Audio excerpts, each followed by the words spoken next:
Good morning. So this morning, I thought I could talk about fear and anxiety. So feeling anxious usually happens relating to a future event in our lives. And when it gets registered as a consistent feeling that we feel, we may identify with that feeling as my feeling, and that we label ourselves as an anxious person. And the Buddha says, no, this is just a feeling that arises and also vanishes. And we all have felt anxious about a future event at different times in our lives, and some people feel this way almost chronically, making them believe that it is a regular feeling, that it is their bad karma, that they will not be able to cope with this feeling, and that they will fail. So I was telling you a couple of things that they feel and thoughts associated with this feeling. So these are all also associated with the mind. And one thing that helps with anxiety is knowing the truth about it. One truth about anxiety is that it is related to a future event. For example, someone who has to give a talk at a future time, 1 month from now, or 2 months from now, or 6 months from now, and if it is a major event, you may start feeling anxiety because of what your mind tried to imagine about that situation. And when you come closer to the date of that event, your anxiety heightens. And the actual event happens, and it is nothing like what you imagined. And post event, after the event, that anxiety is gone. You don't feel that way anymore. And if you consistently face events like these, and that your anxiety keeps rolling in, then you may start to feel this way, and you may start to feel sick in your body, physical body, thinking that you have done something wrong in your life, that this may be some bad karma in your life, or some may even think that you are possessed by a negative energy. So the battle dealing with this anxiety, coping with this anxiety um, is very important. And learning the truth behind this anxiety also is very important. Because for some people, most of us, facing these events, accepting these opportunities, and jumping to the other side of this anxiety, phobia, and fear is about winning your life, constructing the life, crafting the life the way you want. And everything you want to achieve is on the other side of anxiety. So one thing we need to stop doing is thinking about the past events where things went wrong. Instead, you can think about things that went right, that things are going to be all right. So I have spoken about anxiety with a therapist who has been very useful in learning about anxiety. And one time she said, we can ask about these three things when when you are dealing with a future event in your life. First thing you can ask is, say, you have to present in front of a big audience, and your mind tells that you will have heightened anxiety in the beginning of that event. So you can ask this one question: has the thing that you fear ever happened? That people laugh at you, or that you forget your words. Has it ever happened? And then the second question: is it true? And the answer is, it's not true, and it has never happened. And the third question you can ask is, have you failed? No, you have not failed. So you can also have, you can take a piece of paper and list down these thoughts and events and prepare yourself to combat these thoughts, events, and feelings, asking yourself, has it ever happened? Is it true? And have you failed? And when you build that list, about future events, it shows you that no, these things have never happened, it's not true, and you have never failed. And instead, if you want to be successful about a future event, starting from now, you can prepare for that event. And starting from now, you can believe that it's going to go well. Starting from now is success. Now is how you start to feel about that event. It's not in a future moment, or it's not in the moment that you start to give the presentation. Say you have to present your thesis in front of your classroom. It's not in that event. Right now, you start to feel good about it, that you start to prepare for it. You know what to say in the beginning. You know what to say in the middle. You know what to say in the end. You know that you can start with a joke, a story, and you are not going to stumble or stutter or give yourself time to feel any anxiety. You know how to start. So I remember in my school days, my teachers were surprised when I went really well prepared in the school literary association, and I started this speech with a quote, and I grabbed the attention of the entire school when I began the talk with that speech. And I did very well, and I learned to do so after observing a friend of mine presenting in my Sunday school on a Sunday. He presented this way to our Sunday school, and I thought I can also do this.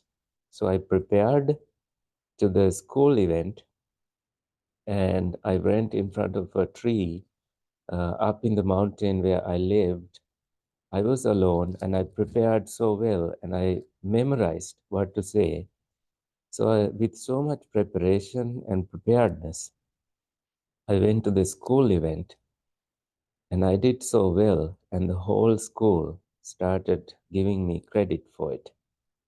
School teachers gave me the attention, and then from that day onward, I became someone who was able to present, and I became the presidents of literary associations.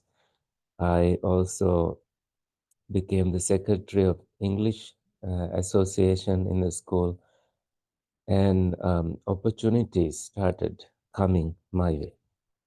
I became the school precept. This was around grade 8 or so. So in those formative years, I learned positive quotes like accepting the opportunity means attracting the fortune. So these things were motivational quotes that I used to motivate myself. So when other students, other friends of mine presented so well, I took mental notes and also I wrote down things, especially the things that my teachers told me to motivate myself. No, so sometimes teachers come and say motivational things, and then I don't forget them. I go home and write them down, or I immediately write them down so I can remember before I go to bed. I read it and I memorize it, and it helps me. It helps me to focus. It helps me to feel that encouragement. It helps me to face the fears that my mind builds. So one thing I remembered mostly and that helped me all my life is to never to say no. When opportunities come, you say yes and face it, and you prepare so well and face it. Even if it goes wrong, it doesn't matter. You don't have to label um, yourself, your life with that event that went wrong. And another positive thing about anxiety is that you want to do so well, and that is why you feel anxiety in your life. You want to do so well, and therefore you feel this anxiety. Okay? This is one way naturally that your body, your chemicals, hormones, your brain try to prepare yourself for this heightened uh, anxious event, that you are anxious about something that is going to happen in the future. And allow yourself to prepare.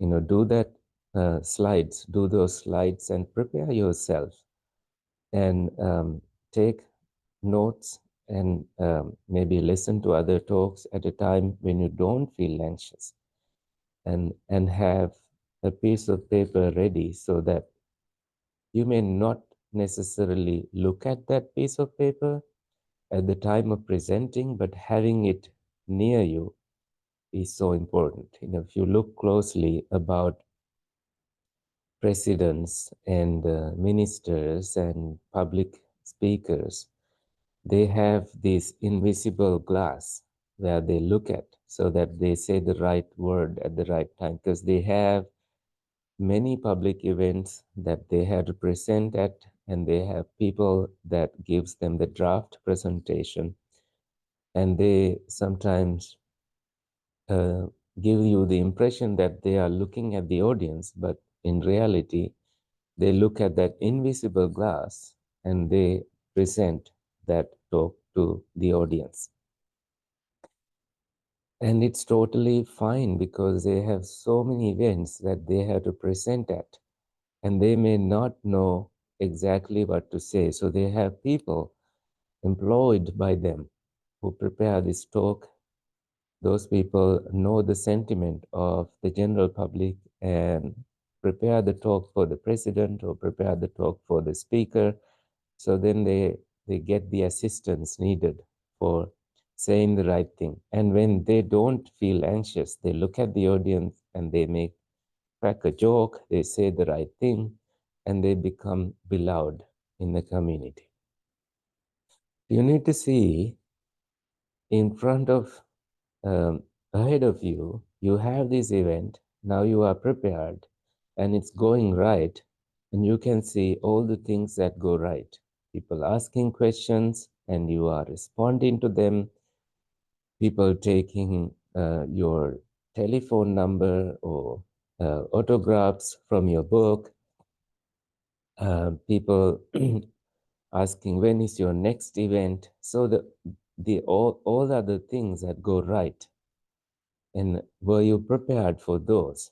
So this is when you start to feel like you have things that you can share, and other, it is not entirely you. It's about past teachers and the audience that have been in front of you before.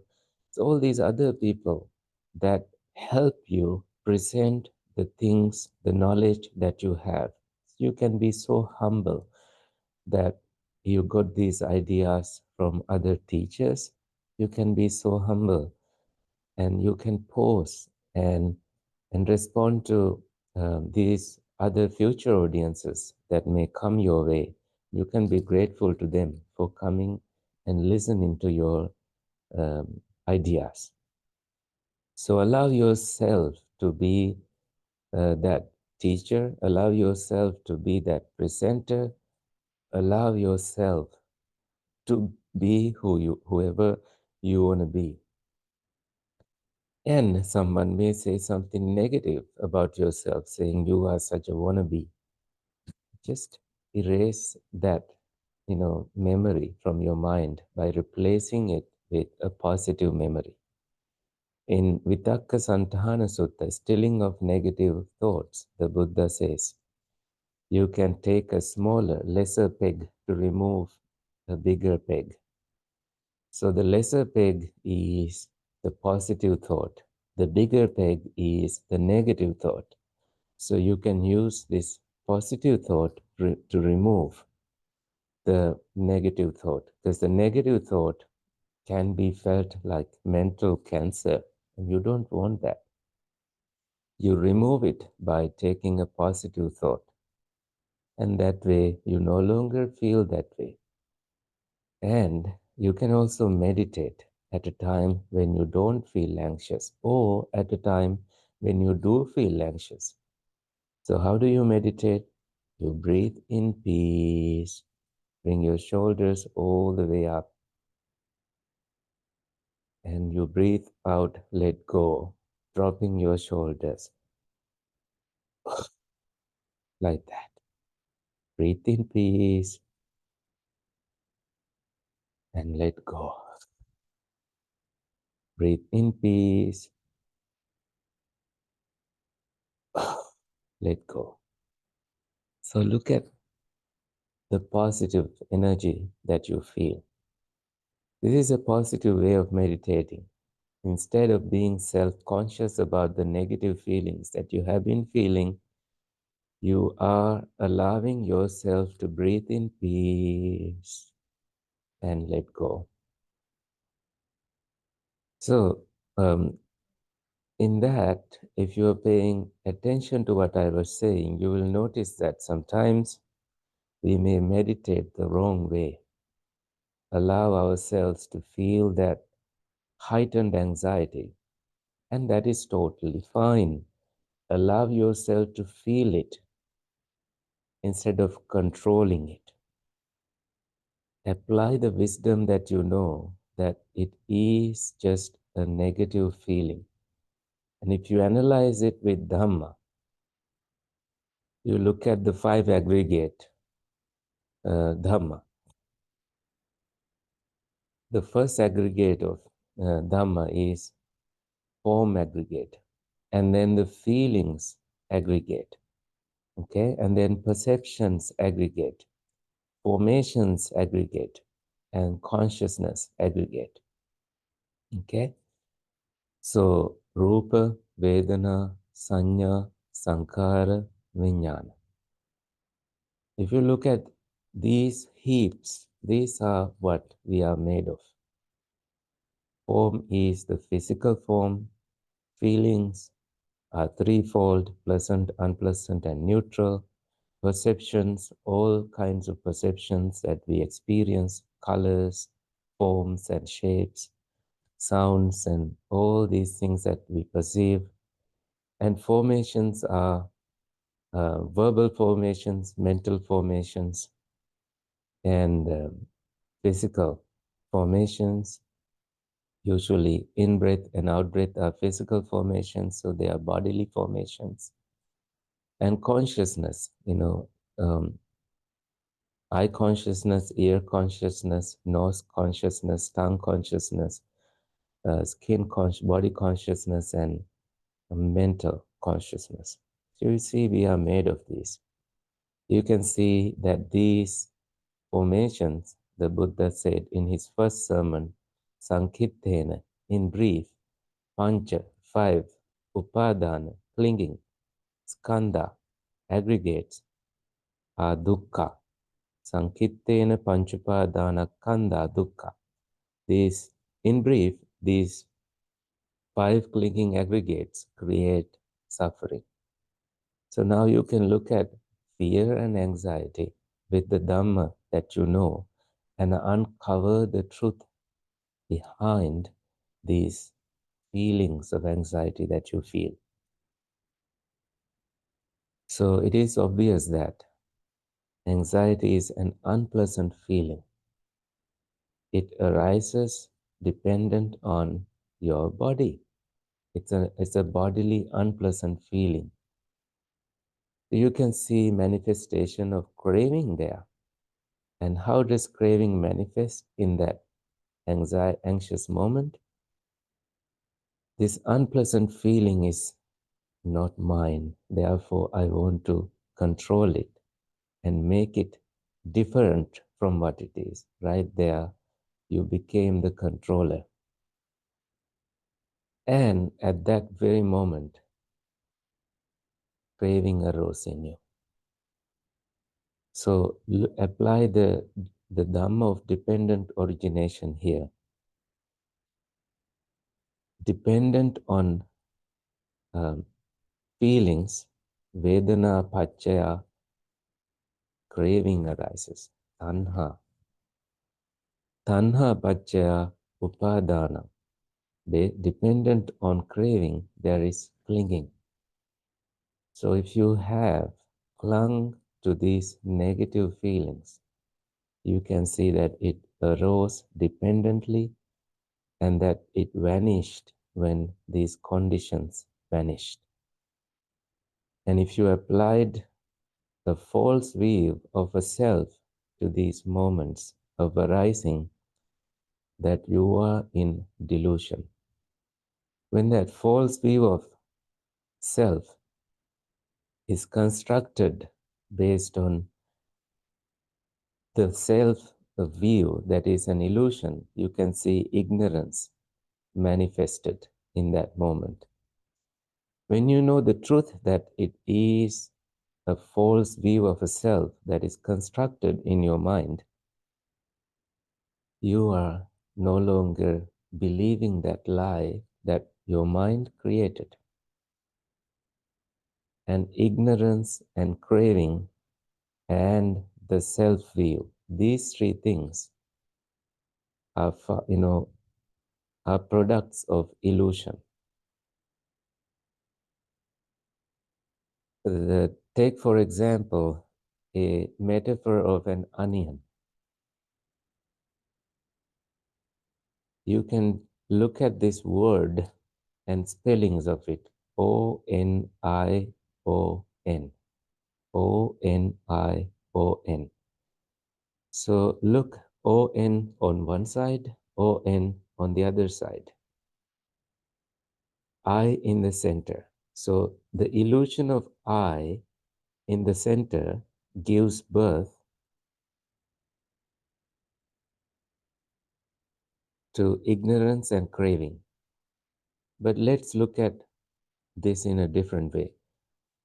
Ignorance as the mother on one side and craving as the father on the other side, giving birth to I, illusion of I. I can control this, it is mine, and this anxious feeling, this depression feeling is my depression feeling. When in fact, these feelings arise and pass away, they manifest and disappear. Look at the truth behind it, that it dependently arises, and when this is, this comes to be, then this, when this exists, this exists. When this does not exist, this disappears. The cessation of this is the cessation of that. Apply the Dhamma to see that things do arise and they also vanish. How did you know that? It is by giving ear to the Buddha, giving ear to the Dhamma, and applying that Dhamma to the feelings of fear and anxiety. And there is so much liberating wisdom in it. So I said this, the parable of onion, based on Bhante Gunaratana's article uh, that I saw in a journal in Sri Lanka, Vimala Prabhasa. To it, Venerable Bhante Gunaratana wrote this article titled, Onion is Born. He looked at the concept of the wording, the letters of onion, and so ignorance is on one side, and craving is on the other side, and I is on in the center, giving so ignorance and craving giving birth to the concept of I, and that onion, when you peel it, there's nothing in there. There's no core in it. And there's beautiful wisdom in it, liberating wisdom in it.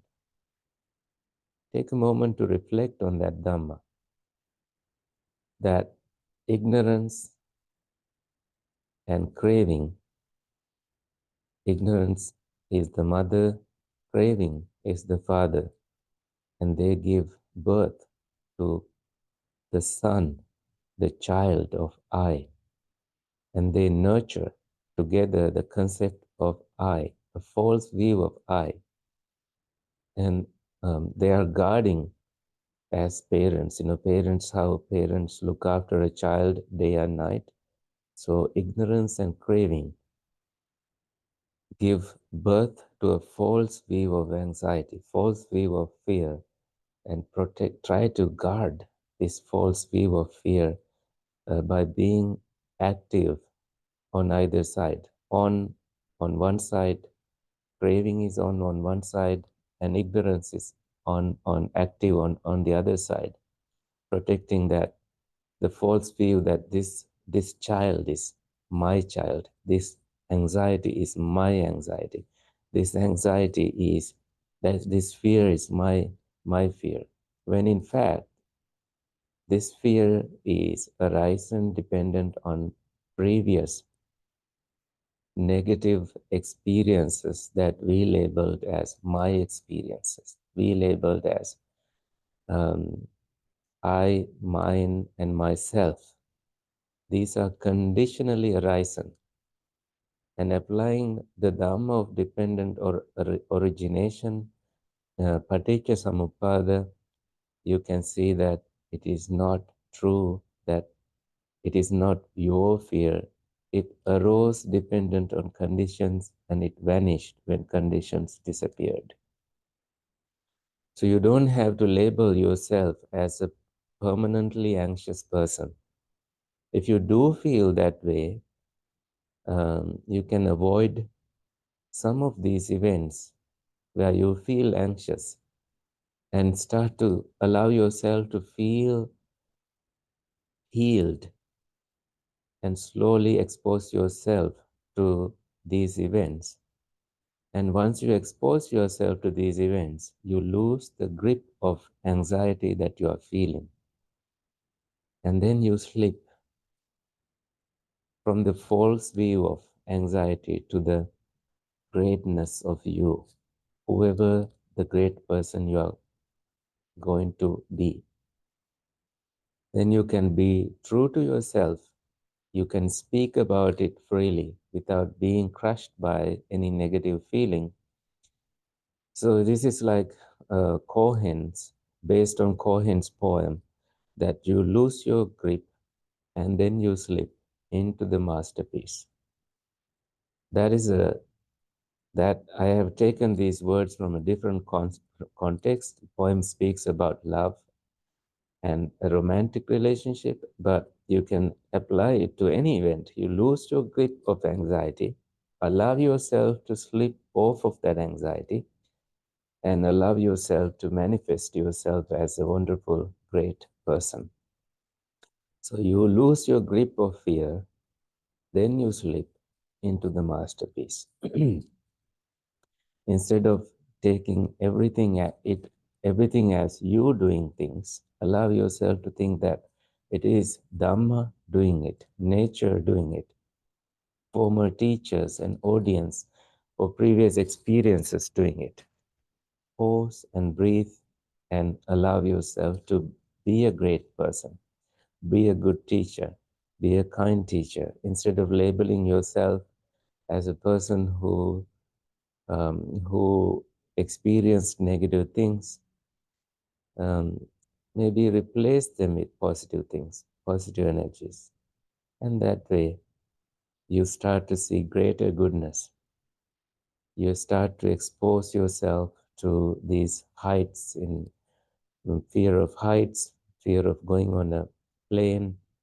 You can be creative, asking your best friend to come with you and hold their hand and expose yourself to roller coasters and heights. And uh, you may not go to extremes, but you can slowly, simply, gradually expose yourself to these fears and show yourself that these things were mind made. See, someone may have anxiety of driving, and that comes because they have never driven before. And the moment you learn how to drive, all the false view that your mind created disappear. And I used to have the anxiety of driving until I learned driving. And now I know why people drive in a certain way and why they switch lanes. And uh, when I learned all that, I started to feel relaxed on the passenger seat.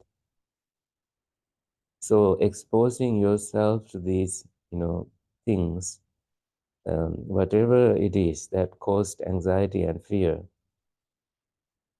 is wonderful, and it is liberating.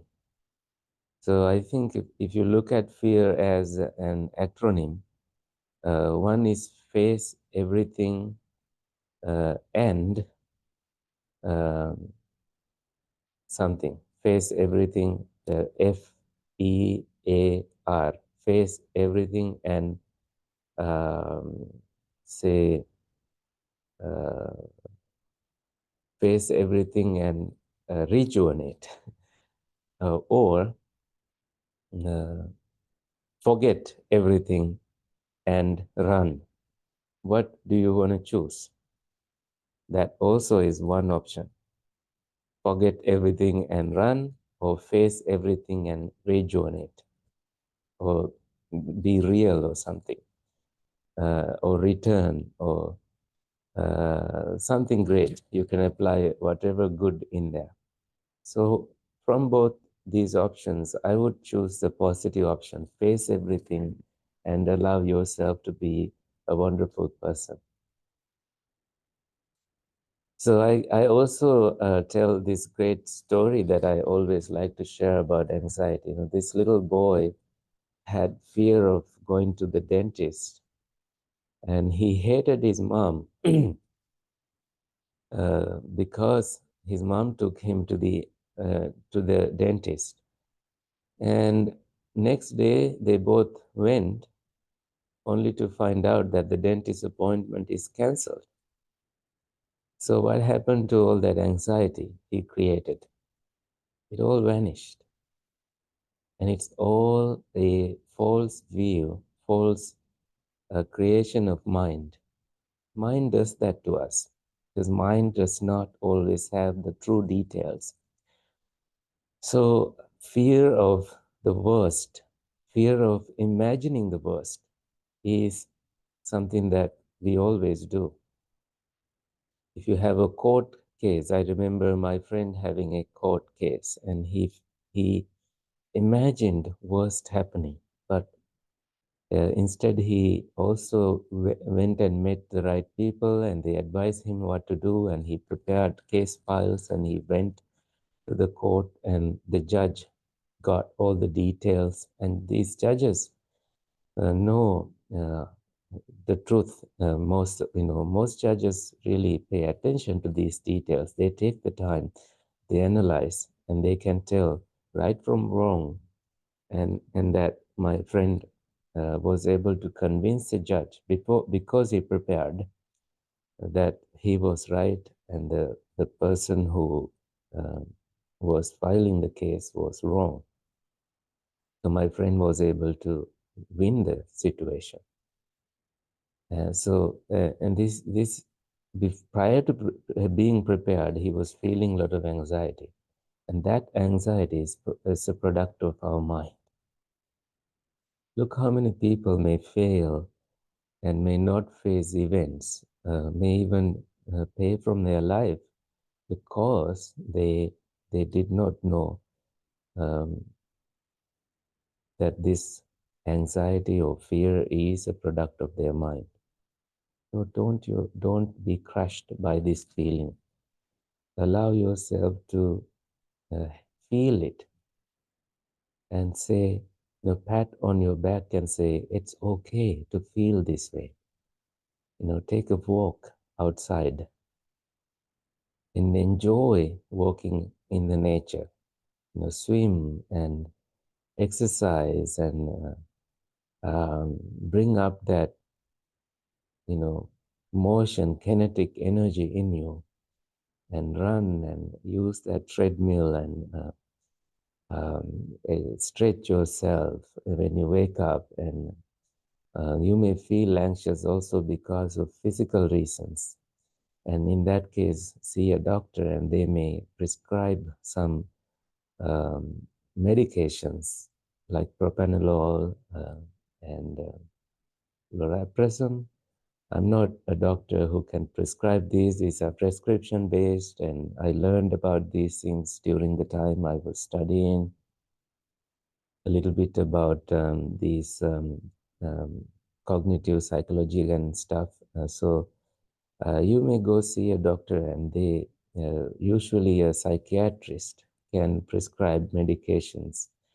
And what these medications does to you is that they bring down the heart rate and you start to feel relaxed before the event. So 30 minutes before, you take this medication and then you immediately begin to relax. And your mouth may not dry and you can take a sip of water, or you may not feel any moment of any sign of anxiety, and you may be able to present, or you may be able to face the event and feel great about it and create good memories. So any signs of anxiety may disappear because you can also take these daily, like they prescribe it 10 milligrams, 40 milligrams, or however that heightened anxiety you feel, the doctor may know what to prescribe. And I've been told by a psychiatrist who can prescribe medications that she too take propranolol and these medications for her events that she presents at. And she can, because it's natural, for humans to feel that they feel anxiety, that they want to do better. Therefore, humans are not used to speaking in front of large crowds. Humans are not used to meeting new people all the time. We are evolving and our brains are trying to cope with these events. Not everyone is built to present like that. Not everyone is gifted with skills of presentations, or we may have problems of, um, some different speech-related trauma. So it's okay to get the help of a clinical psychiatrist, or it's not, you don't have to feel labeled as a crazy person, and that they can hide these things from your medical profile if you want, and this way you become smart, coping with these bodily experiences and get the right help that you need. Okay, so be kind to your body, be gentle with your work life. It's only one life that you have. Embrace your fears, allow them to, allow these feelings to come and go, because they are not permanent. This too shall pass. Talk to someone about it. Talk to the right person. Not every person knows the right thing to say. If they say the wrong thing, don't be judged about it. You know, it's totally fine that you feel this way, and take, like I said, don't do wrong meditations. There is a thing about, wrong meditations. When you feel anxiety, if you start to focus on it and control it, what happens is that you are feeding it more and more, and you feel it heightened. You feel panicked, and take a moment to breathe and relax. And that is right meditation. This is why in the Eightfold Path there is right mindfulness, sammasati, and that means there is michasati, wrong mindfulness. So at a moment when you're feeling anxious, take a deep breath in and relax.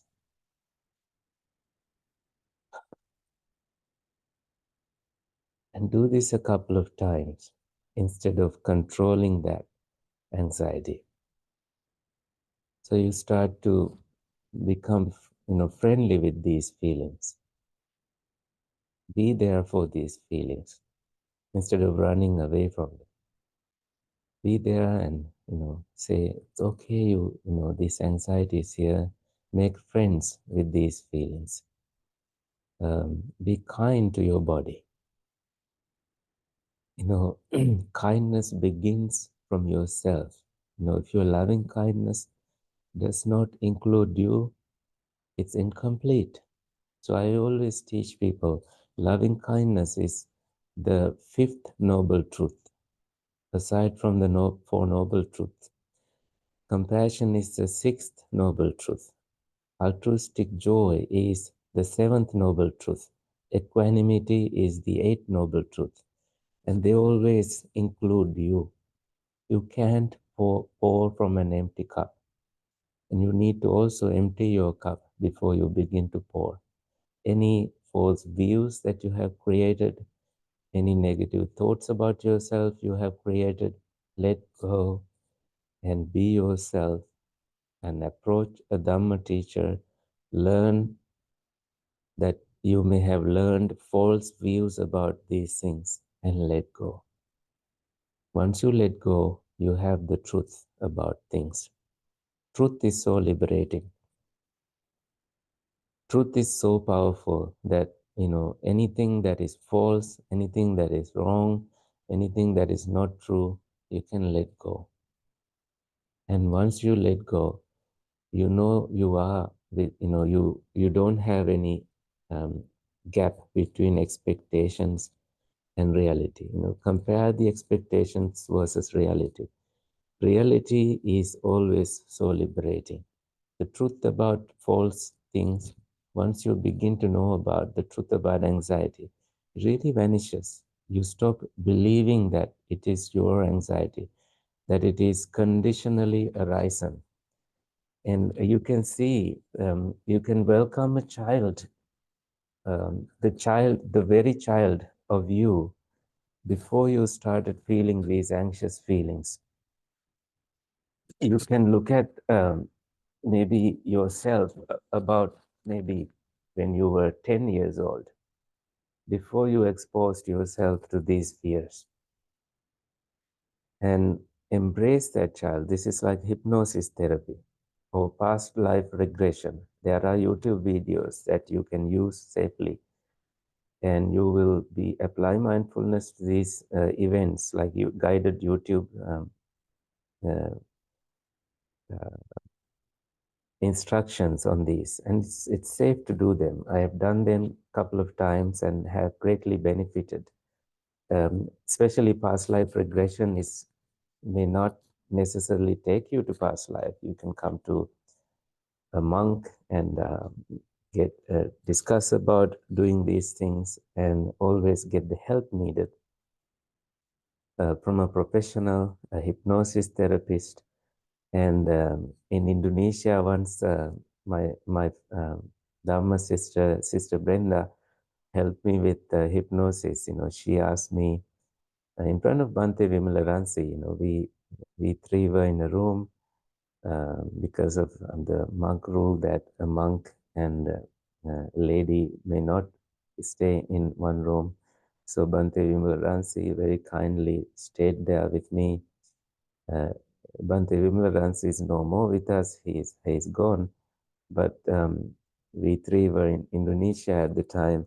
So Sister Brenda, a professional hypnotherapist, hypnosis therapist, um, she asked me to close my eyes and completely relax. And she took me to a time when I was 10 years old, right before a major anxiety producing event that happened in my life. And she asked me to bring that child to my present life and embrace that child and give a bear hug like that. That was so healing when she made me do that. So when I was about 10 years old, we were shunned by our villagers because my parents had a major clash because of that is involving my uncle's death. My uncle died bitten by a snake, and my father and my other uncle um, were too late when they took him to the hospital. My father and my other uncle, they knew Ayurvedic medicine, and they tried to heal my snake-bitten uncle using the Ayurvedic medicine knowledge they had, and it did not work. This venomous snake took the life of my uncle, unfortunately. Because I think the details I know about this incident may be not complete. Somehow, on the day of the funeral, the villagers were upset with specifically with my other uncle, not necessarily my dad. And that other uncle came and was hiding in our house at night, and the villagers came and told us to leave. So this created so much anxiety in my heart. They brought guns, and there was bloodshedding and a lot of violence. So my dad, fearing our lives, took us and never went back to that village. We lost everything we knew as children, and this left a huge mark in our lives. So in later events like tsunamis and any anxiety producing event, I remember getting triggered by these anxieties. And it took me years to process this knowledge, and it took me so much time to talk about this because we feel embarrassed about them. Now I don't feel embarrassed about them because these are mental muscles that we built not knowing the truth. But now applying the Dhamma, being confident about it, and learning about truths about it, and sharing this knowledge with the intention to help someone, I no longer feel the same way I used to feel about these things. You know, children, this is why they need to be protected. Especially, I remember peeing on my pants that night, and my grandma protecting me. I was shaking because of fear. When 5 people broke into our house, they broke our door. So these can leave a permanent mark in our psychological well-being. We get triggered easily, but I don't feel that way anymore. I have the knowledge about it, and I'm completely willing to learn and surrender to these feelings.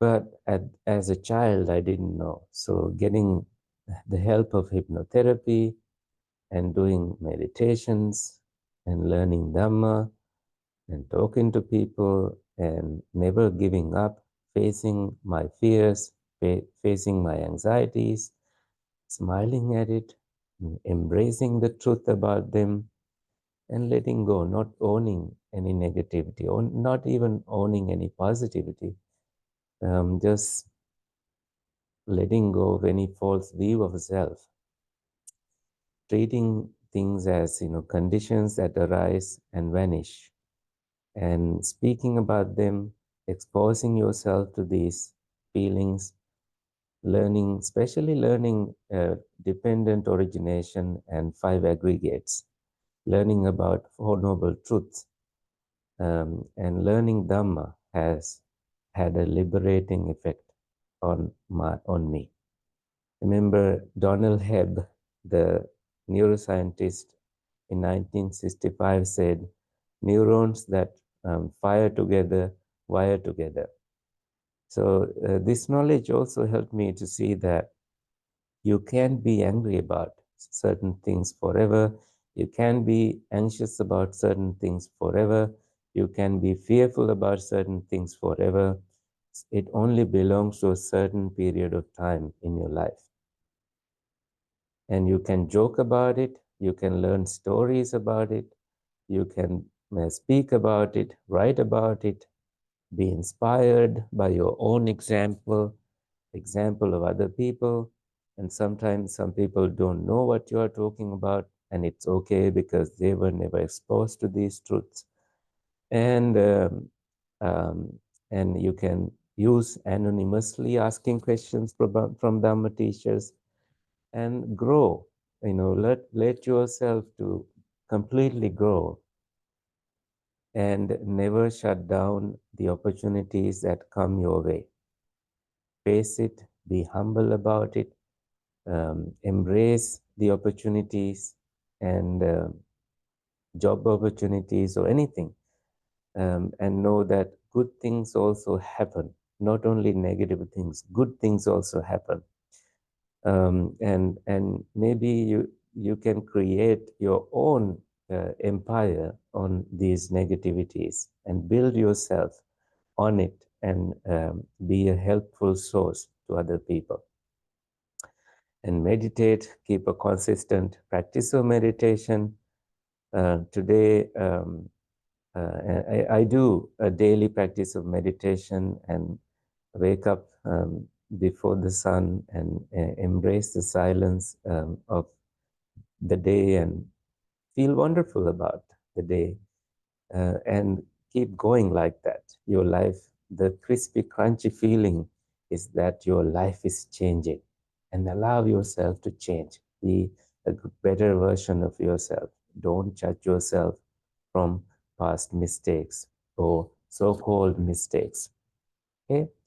Happy meditation. Happy seeing the truth behind the mountain of fears and anxieties. Happy living. Okay? Sadhu, sadhu, sadhu.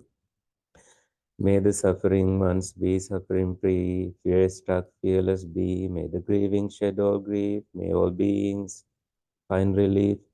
May all beings share this merit that we have thus acquired for the acquisition of all kinds of happiness.